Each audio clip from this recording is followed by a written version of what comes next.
Hello दोस्तों, कैसे हैं आप सब। आप सबका स्वागत है मेरे यूट्यूब चैनल कथा अनकही में। अगर कहानी अच्छी लगे तो लाइक शेयर एंड सब्सक्राइब कीजिएगा। रोज़ की तरह दिवाकर जी सब्जी लेने के लिए मार्केट जाते हैं।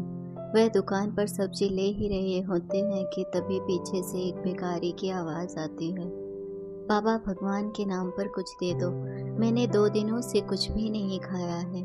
एक जानी पहचानी सी आवाज़ सुनकर दिवाकर जी चौंक जाते हैं और पीछे मुड़कर देखते हैं तो उनकी आंखें फटी की फटी रह जाती हैं और दिवाकर जी के मुंह से एकाएक ही शब्द निकल पड़ा, नीरज तुम। यह शब्द सुनकर वह भिखारी भी सकपका जाता है और ऊपर नजरें उठाकर दिवाकर जी की ओर देखता है तो उसकी आंखों में आंसुओं का सैलाब आ जाता है और वह बोलता है, भैया आप। हाँ मैं, लेकिन तुम्हारी यह हालत कैसे हो गई। दिवाकर घबराते हुए उस आदमी से पूछते हैं, भैया यह सब मेरे कर्मों की सजा है। मैंने आपके साथ कितना बुरा किया था, शायद भगवान ने उसी की मुझे यह सजा दी है। इतना कहते कहते वह आदमी वहीं बेहोश हो जाता है। आदमी को बेहोश होकर आदमी को बेहोश देखकर दिवाकर जी और ज़्यादा घबरा जाते हैं और जल्दी से अपने बेटे सुमित को फ़ोन कर बुलाते हैं। 10 मिनट में ही सुमित वहां पहुंच जाता है और उस आदमी को लेकर दिवाकर जी और सुमित हॉस्पिटल पहुंचते हैं। डॉक्टर आदमी को चेक कर बताते हैं कि घबराने की कोई बात नहीं है। इस आदमी ने 2-4 दिन से शायद खाना नहीं खाया है, इसलिए कमजोरी की वजह से चक्कर आ गए हैं। अभी थोड़ी देर में ही इसको होश आ जाएगा, आप चिंता ना करें। तब सुमित बोलता है, पापा आप घर जाइए, यहाँ पर मैं हूँ। इनके होश आते ही मैं आपको फ़ोन कर दूंगा। बेटी की बात सुनकर दिवाकर जी घर आ जाते हैं और अपने कमरे में जाकर अलमारी से एक फ़ोटो निकालकर उसे देखने लगते हैं और देखते ही देखते अपने अतीत की यादों में चले जाते हैं। कितना खुशहाल परिवार था उनका। घर में उनकी माता और पिता रामलाल और वह स्वयं रहते थे। लेकिन जब दिवाकर जी की उम्र 7-8 साल की थी तभी उनकी माता जी का कैंसर के कारण देहांत हो गया। अब दिवाकर जी के पिता रामलाल जी बिल्कुल अकेले पड़ गए। अब खेतों में काम करने के साथ साथ रामलाल जी को घर और दिवाकर जी को भी संभालना पड़ता था।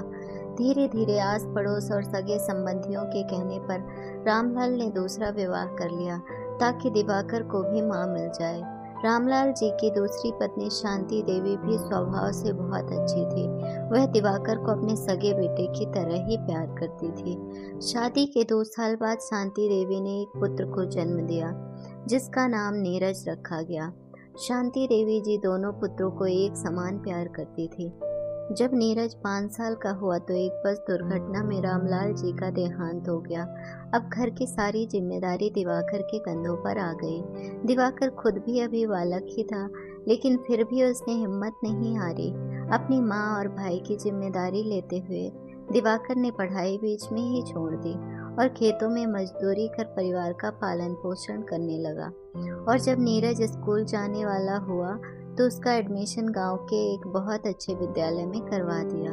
अब दिवाकर दिन रात मेहनत मजदूरी कर अपने भाई की हर जरूरत की पूर्ति करने लगा। दिवाकर का बस एक ही सपना था कि उसका भाई पढ़ लिख कर अच्छी नौकरी में लग जाए ताकि परिवार में भी पैसों की किल्लत खत्म हो जाए, क्योंकि खेती बाड़ी से घर का गुजारा ही मुश्किल होता था। दिवाकर ने अपने भाई का अच्छे भविष्य बनाने के लिए अपनी हर इच्छा को दबा दिया था। माँ जब भी दिवाकर को शादी करने के लिए कहती तो दिवाकर बोलता, पहले मैं अपने भाई का घर बसा दूं, फिर शादी करूंगा, नहीं तो मेरे ऊपर मेरी पत्नी की जिम्मेदारी और आ जाएगी। और जब नीरज नौकरी लग जाएगा तो हम कमाने वाले 2 भाई हो जाएंगे, तो घर में किसी चीज की कमी नहीं रहेगी, तो फिर मैं शादी कर लूंगा। तब माँ बोली, पता नहीं बेटा, मुझे तो कभी कभी डर लगता है कि तू कभी छोटे भाई के भविष्य के चक्कर में अपना जीवन बर्बाद ना कर ले।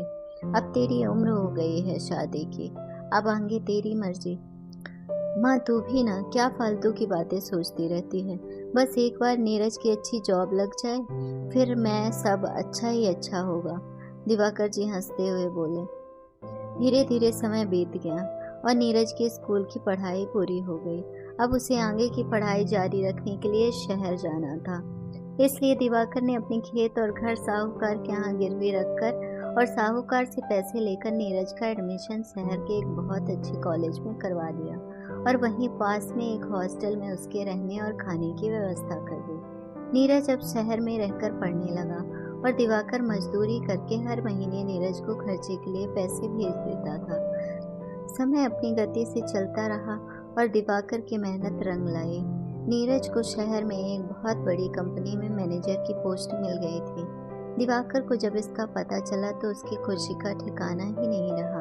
अपने भाई के जॉब लगने की खुशी में उसने सारे गांव में मिठाई बंटवाई। शांति देवी भी खुश थी कि मेरे बेटे की इतने सालों की मेहनत आखिर रंग तो लाई।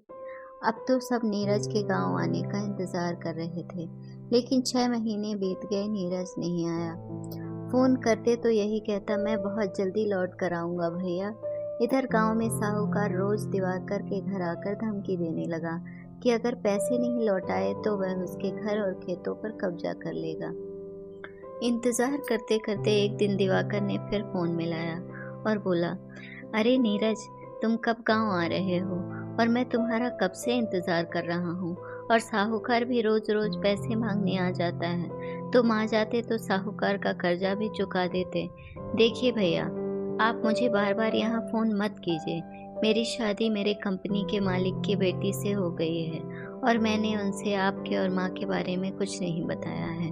नहीं तो वह क्या सोचेंगे कि मैं इतने गरीब परिवार से हूँ। इसलिए आज से आपका और मेरा कोई संबंध नहीं है। तू कैसी बातें कर रहा है छोटे? मैंने और माँ ने तुम्हारे उज्जवल भविष्य के लिए कितना संघर्ष किया है, तुम्हें पता भी है। और आज तुम कह रहे हो कि हमारा कोई संबंध नहीं है। दिवाकर गुस्से में बोला।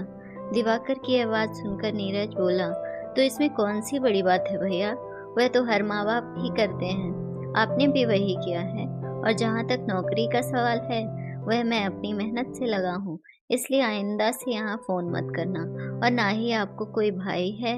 यह कहते हुए नीरज ने बिना सुने ही फ़ोन काट दिया। भाई की बात सुनकर दिवाकर के तो पैरों तले जमीन ही खिसक गई। वह सोचने लगा, जिस भाई के सुनहरे भविष्य के खातिर मैंने आज तक शादी नहीं की, आज उसी भाई ने इतना बड़ा धोखा दे दिया। बेचारी बूढ़ी माँ को जब पता चला तो उसने तो खटिया ही पकड़ ली और कुछ दिनों में वह भी अपने बेटे के इंतजार में चल बसी। लेकिन बेटा नहीं आया। अब तो दिवाकर बिल्कुल अकेले पड़ गए। उनका ईश्वर से अब भरोसा बिल्कुल उठ गया था। उन्हें अपनी जिंदगी बिल्कुल नीरस लगने लगी। कुछ ही दिनों में साहूकार ने उनके घर और खेतों पर भी कब्जा कर लिया और दिवाकर अब वृद्धाश्रम में रहने लगे। लेकिन वृद्धाश्रम में ना तो किसी से बात करते और ना ही किसी के पास बैठते थे।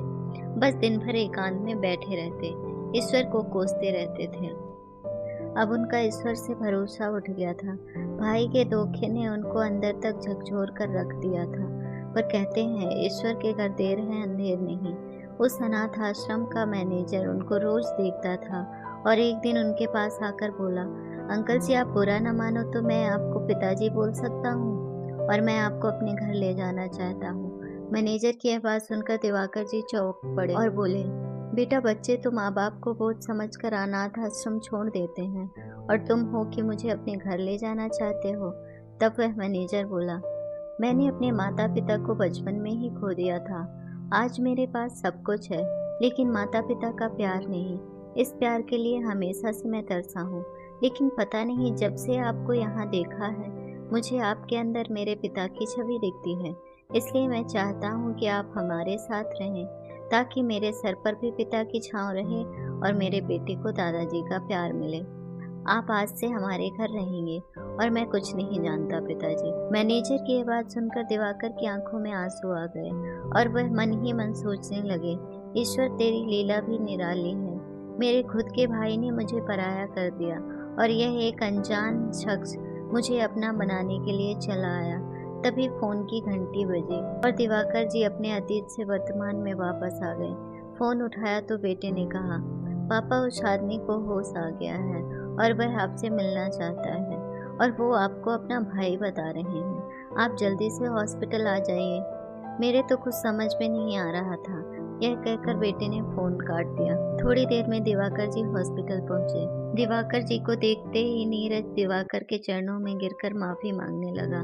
रोते हुए बोला, मैंने आपके और माँ के साथ जो किया, आज मुझे उसी की सजा मिली है।